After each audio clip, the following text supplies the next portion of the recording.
સુરતના ઉધનામાં પ્રધાનમંત્રી આવાસમાં મકાન આપવાના સપના બતાવીને ચીટિંગ કરનાર ગઠિયો ઝડપાયો છે।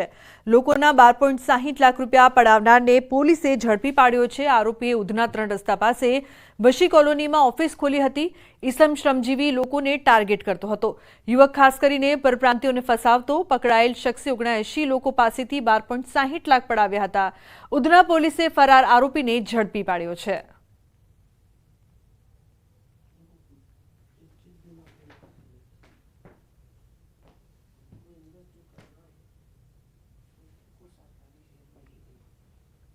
आप જોઈ રહ્યા છો ન્યૂઝ 18 ગુજરાતી ને તમામ મહત્વપૂર્ણ સમાચારની સાથે હું છું લુબના ખાન। શ્રાવણ માસને લઈને ફૂડ એન્ડ ડ્રગ્સ વિભાગ એલર્ટ છે। ફરાળી વિભાગની જે વાનગી છે તેમાં ભેળસેળને લઈને ડ્રાઈવ કરવામાં આવી છે। ફરાળી વાનગી ઉત્પાદકોને ત્યાં ચેકિંગ કરાશે। ભેળસેળ કરશો તો કાયદેસરની કાર્યવાહી પણ થશે। ગીર સોમનાથમાંથી ઝડપાયું હતું ભેળસેળયુક્ત માખણ। તો કોડીનારના વેડવા ગામેથી ઝડપાયું છે ભેળસેળયુક્ત માખણ। તમામ માખણ જપ્ત કરીને આગળની કાર્યવાહી હાથ ધરવામાં આવી છે। ત્યારે હાલ રાજ્યભરમાં ફરાળી વિક્રેતાઓને ત્યાં તપાસ કરવામાં આવી રહી છે। તો હવે ભેળસેળિયા સાવધાન થઈ જજો, કારણ કે ડ્રાઈવ ચલાવવામાં આવી રહી છે। ફરાળી વાનગીમાં જો ભેળસેળ કરવામાં આવી તો ગયા સમજો।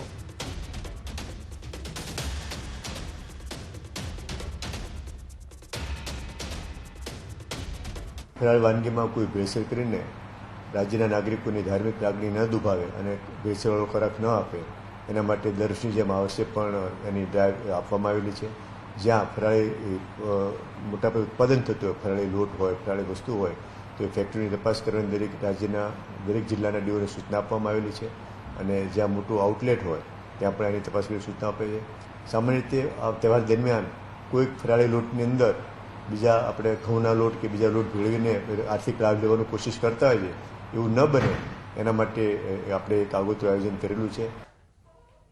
તો ઘરની બહાર નીકળો તો સાવધાન થઈ જજો, કારણ કે પ્રાણીઓ હવે આવી ગયા છે રસ્તા ઉપર। આ 4 દ્રશ્યોમાં જોઈ શકાય છે કે મગર, કપિરાજ, સાપ અને રખડતા ઢોર જોવા મળી રહ્યા છે।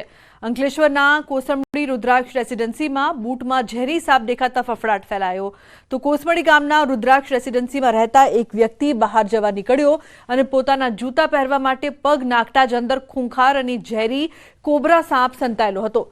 સાપ બૂટમાં ફૂંફાડા મારતો હતો, ત્યારે ખેડાના બમરોલીમાં કપિરાજનો કાળો કહેર। 25 લોકોને ઘાયલ કરવામાં આવ્યા। બાળકોથી માંડીને વૃદ્ધોને વાનરોએ નિશાન બનાવ્યા છે। નાનકડા ગામમાં તોફાની વાનરના આતંકથી લોકો ઘરની બહાર નીકળતા ફફડી રહ્યા છે। વરસાદે વિરામ લેતા જ મગરો રસ્તા પર દેખાયા। ગીર સોમનાથના કોડીનારમાં મસમોટો મગર આવી ચડ્યો। કોડીનાર છાછર ગામે શિંગોડા નદીના બ્રિજ પર મગર ચડી આવ્યો હતો।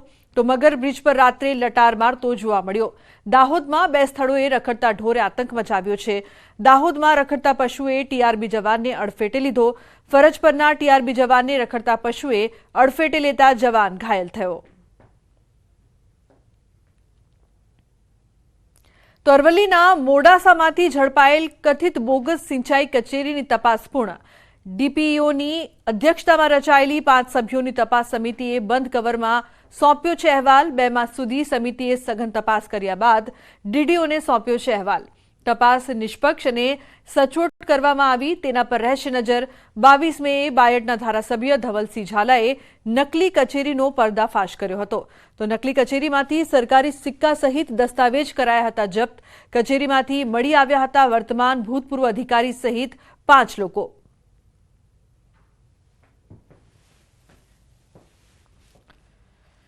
કથિત નકલી કચેરી વિશે એક બનાવ બન્યો હતો, એની તપાસ જિલ્લા વિકાસ અધિકારી શ્રી તરફથી તપાસ સમિતિને સોંપવામાં આવી હતી ડીપીઓ શ્રીના અધ્યક્ષસ્થાને।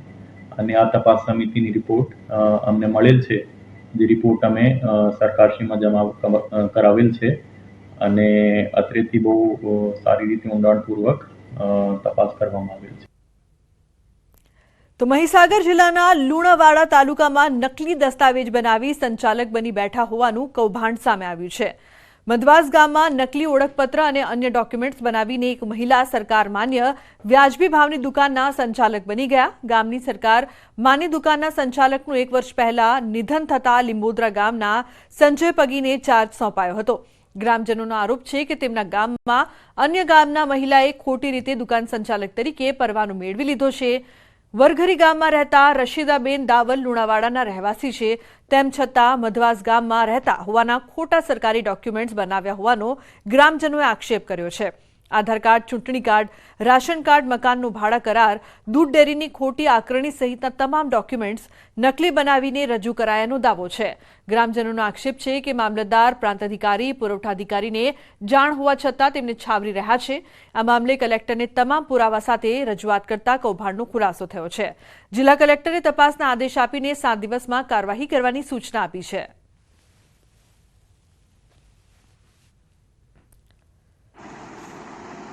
દુકાન સસ્તા અનાજની હડપવા માટે ખોટા ડોક્યુમેન્ટ કઢાયા છે અને મેં ભાડા કરાર માટે કોઈ સંમતિ આપી નથી, કોઈ સહી કરી નથી. મારી ખોટી સહી કરી અને ડોક્યુમેન્ટ કાઢ્યા છે. એમણે કાર્યવાહી સંપૂર્ણ થવી જોઈએ અને અમના ગામને તથા મને ન્યાય મળવો જોઈએ. અમે જ્યારે 3 દિવસ પહેલાં પ્રાંત સાહેબની ઓફિસે ગયા ત્યારે પ્રાંત સાહેબે અમને એમ કીધું કે આ વારસાગત એને મળ્યું છે, એના ફાધર ઓફ થઈ ગયા છે એટલે વારસામાં આવે છે.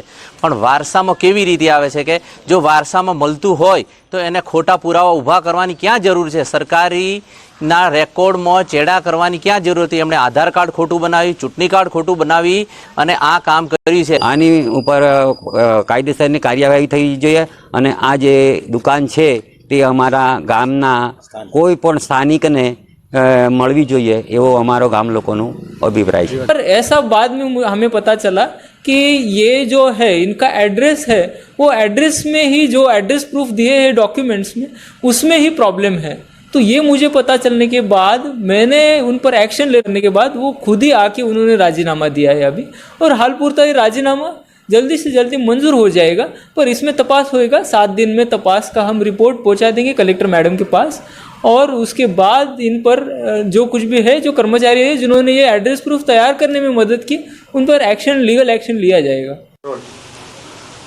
લુણાવાડા તાલુકાના મધવાસ ગામે જે સરકાર માન્ય દુકાન આવે છે તેને અલગ ગામના લોકોને ફાળવી દેવામાં આવી હતી. તંત્ર દ્વારા ફાળવી દેવામાં આવી હતી. જો કે પ્રાથમિક માહિતી એવી મળી રહી છે કે ગત રોજ જે ગામ લોકો દ્વારા કલેક્ટરને રજૂઆત કરવામાં આવી હતી તેને લઈને ક્યાંક ને ક્યાંક તેનું રાજીનામું લઈ લેવામાં આવ્યું છે. ન્યૂઝ 18 ગુજરાતી પહોંચ્યું છે મધવાસ ગામે કે જ્યાં તલાટી ક્રમ મંત્રી છે. આપણે તેમની સાથે સીધી વાત કરીશું. શું કહેશો? મધવાસ ગામની અંદર અન્ય ગામના વ્યક્તિને સરકાર માન્ય વ્યાજબી ભાવની દુકાન આપી દેવામાં આવી હતી. નિયમ એવો છે કે ગામના જ લોકોને આપવામાં આવે, પરંતુ ખોટા ડોક્યુમેન્ટ રજૂ કરી અને અન્ય ગામ લોકોને આપી દેવામાં આવી હતી. તેમનું નામ શું છે અને કઈ રીતે આપવામાં આવી હતી, શું કહેશો? એની પ્રોસિજર શું છે એ મને ધ્યાન નથી. ગ્રામજનો તરફથી એવું જાણવા મળેલું છે કે આ રસીદા બેબી છે એમને સસ્તા અનાજની દુકાન છે એ ફાળવવામાં આવેલી છે, પરંતુ એને આગળની કાર્યવાહી અથવા તો શું કાર્યવાહી થયેલી છે અને કયા કારણોસર ફાળવેલી છે એની વિગત અમને જાણ નથી. એને આધાર કાર્ડ બનાવી દીધું છે, ચૂંટણી કાર્ડ બનાવી દીધું છે, ડેરીનો દાખલો પણ ખોટો છે, આધાર કાર્ડ ખોટું છે, એક મકાન રહેઠાણનું તે પણ પુરાવા ખોટા ઊભા કર્યા છે. તે વિશે શું કહેશો?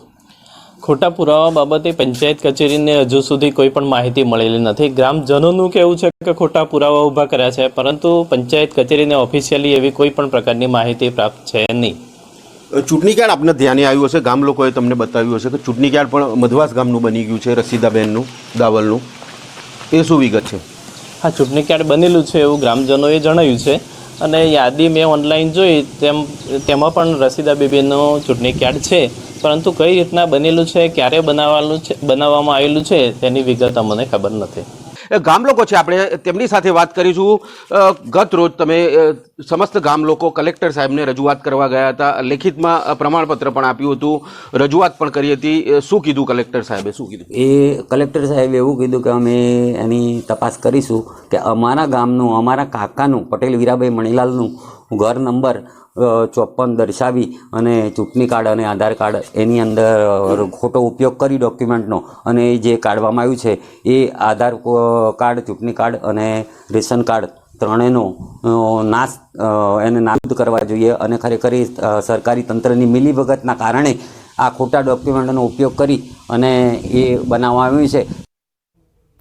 તો બનાસકાંઠાની પાલનપુર નગરપાલિકાએ ફાયર એનઓસી વગરના એકમોને નોટિસ ફટકારી છે.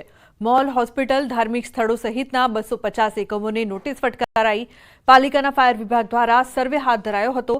પાલિકાએ નોટિસ આપી નિર્ધારિત સમય મર્યાદામાં એનઓસી મેળવી લેવા તાકીદ કરી છે. સમય મર્યાદામાં ફાયર સેફટીની વ્યવસ્થા નહીં કરે તેવા એકમોને આગામી દિવસોમાં સીલ કરાશે. વીજ ચોરી કરતા લોકો થઈ જાઓ સાવધાન. પીજીવીસીએલ દ્વારા રાજકોટ શહેરમાં સતત ચોથા દિવસે ચેકિંગની પ્રક્રિયા હાથ ધરાઈ છે. રૈયા રોડ સબ ડિવિઝન અને માધાપર સબ ડિવિઝનમાં આવતા વિસ્તારોમાં 47 જેટલી ટીમોએ તપાસ હાથ ધરી છે. ઘંટેશ્વર ગામ, સૈનિક સોસાયટી, રાધા પાર્ક સહિતના વિસ્તારોમાં વીજ ચેકિંગ હાથ ધરાયું છે. શહેરમાં છેલ્લા 2 દિવસમાં ચેકિંગ દરમિયાન ₹40 લાખથી વધુની વીજ ચોરી ઝડપાઈ છે. પીજીવીસીએલની કામગીરીથી વીજ ચોરોમાં ફફડાટ ફેલાયો છે.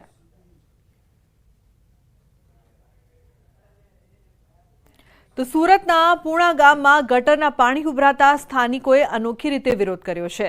મારુતિનગરમાં વારંવાર રોડ પર ગટરના પાણી ઉભરાતા સ્થાનિકો પરેશાન થયા છે. સોસાયટીમાં જ્યાં જુઓ ત્યાં ગટરના પાણીની રેલમછેલ જોવા મળી રહી છે.